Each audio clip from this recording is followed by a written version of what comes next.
Bonsoir à tous, bienvenue dans cette édition régionale du 19-20. Voici les principaux titres dans l'actualité de ce mardi. L'enquête sur les marchés publics présumés frauduleux dans les Bouches-du-Rhône. Plusieurs personnes sont toujours en garde à vue. L'une d'entre elles a été déférée devant un juge d'instruction.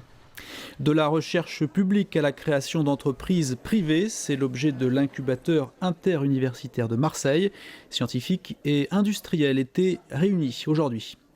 Et à la veille de la journée mondiale de lutte contre le sida, nous verrons que le dépistage rapide est désormais utilisé pour mieux lutter contre la maladie. Chercheurs et scientifiques à la rencontre du public et des industriels. Cela se passait aujourd'hui à Château-Gombert dans le 13e arrondissement de Marseille. L'incubateur interuniversitaire créé en 2000 est un formidable réservoir d'idées pour l'avenir avec pour les projets les plus innovants la perspective de débouchés économiques. Parmi les nombreuses innovations, l'une d'entre elles, vous allez le voir, est particulièrement étonnante. Elle concerne Internet. Bientôt, vous pourrez peut-être vous passer de souris pour utiliser votre regard. Reportage de Guylaine Millet-Bouquet et Frédéric Renard. La souris n'a qu'à bien se tenir. Le surf sur Internet passe à présent par le regard. Les mains calées sur la table, un hochement de tête suffit pour ouvrir une fenêtre ou la déplacer. Un clignement des yeux remplace un clic, deux clignements, deux clics. Et le balayage par le regard guide le curseur d'un endroit à l'autre de l'écran.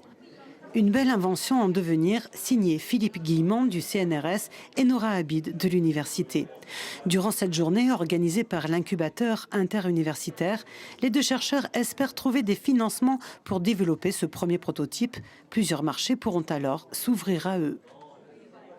En premier lieu, le marché du handicap, mais évidemment, on a aussi le marché du jeu vidéo, qui est un énorme marché. Et d'une façon générale, toutes les situations, toutes les applications pour lesquelles on a besoin de communiquer avec une borne extérieure, avec un ordinateur, dans des conditions où on ne peut pas utiliser les mains. Par exemple, dans des situations extrêmes, vous êtes dehors, il fait très froid, vous avez des gants et vous devez utiliser un ordinateur ou simplement une borne de communication et vous n'avez que votre visage pour introduire des informations.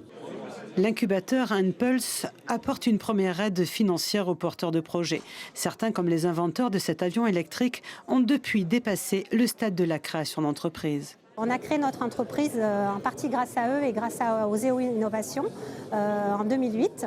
Et la société fait du chiffre d'affaires régulièrement et on est maintenant 3 salariés.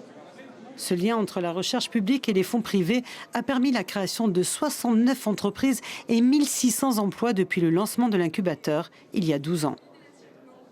Et le directeur de cet incubateur est avec nous sur ce plateau. Bonsoir Maxime Defous, merci d'être ici. Première question, bonsoir. Qui sont ces chercheurs et scientifiques de Château-Gombert ? Donc, plus globalement, ce sont des chercheurs qui sont issus en fait, des universités de la région et puis d'un grand nombre d'organismes de recherche comme l'ONERA, le CNRS, l'IRD, on l'évoquait tout à l'heure. Donc c'est des chercheurs qui ont la volonté de contribuer finalement à un transfert de technologie via la création d'entreprises. Et c'est issu en fait d'une loi, la loi sur l'innovation de 99, qui permet en fait finalement à tous les chercheurs et à cette belle communauté scientifique de développer en fait tout simplement des entreprises à partir de leurs travaux de recherche. Alors expliquez-nous concrètement justement quel est le principe de cet incubateur. Vous accompagnez les scientifiques pour avoir des débouchés économiques. Tout à fait, assez simplement, si vous voulez, l'objectif de l'incubation, comme on emploie ce terme-là, c'est finalement de pouvoir accompagner ces créateurs d'entreprises, ces chercheurs finalement qui se lancent dans la création d'entreprises, dans le cadre en fait d'un accompagnement qui va durer 2 ans, dans lequel on va pouvoir les aider à mettre en place des éléments financiers, des business plans, et aussi un financement, on l'évoquait tout à l'heure, dans le cadre on va pouvoir les aider à financer un certain nombre d'études de marché, d'études de faisabilité technique, afin de passer en fait de l'idée au projet, du projet à l'entreprise. L'objectif pour nous, c'est, si vous voulez, de faire en sorte que des entreprises, de belles startups se créent en région, afin de finalement créer de l'emploi, de la valeur en région. Alors justement, comment se situe la région Provence-Alpes-Côte d'Azur dans ce domaine ?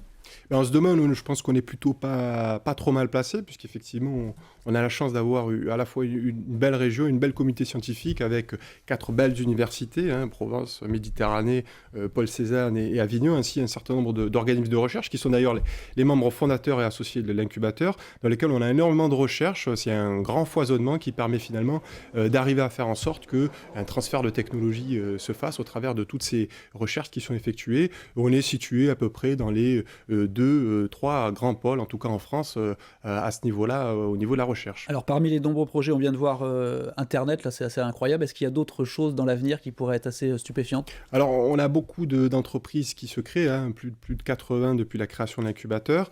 On a pas mal d'entreprises qui sont issues dans le domaine de la santé et ce qu'on appelle le medical device, un dispositif médicaux. Une société peut-être que vous avez entendu parler qui s'appelle Graftis, par exemple, qui est issue de travaux de chercheurs de l'INSERM, qui développe des substituts osseux contre l'ostéoporose. Donc c'est une société qui notamment a levé un certain nombre de fonds ces quelques années. Ils sont aujourd'hui 23, 25 à Aix-en-Provence. D'autres entreprises aussi dans le domaine de la microélectronique, où à Château-Gombert, on a un beau pôle scientifique qui travaille dans ce domaine-là, sur tout ce qui est carte à puce sécurisée notamment. Donc il y a beaucoup d'entreprises qui se développent sur toutes thématiques confondues, et l'occasion de cet événement est pour nous le moyen de sensibiliser les jeunes aux sciences et à la création d'entreprises. Merci Maxime Defous, merci. Je rappelle que vous êtes le directeur de cet incubateur au Technopole de Château-Gombert à Marseille.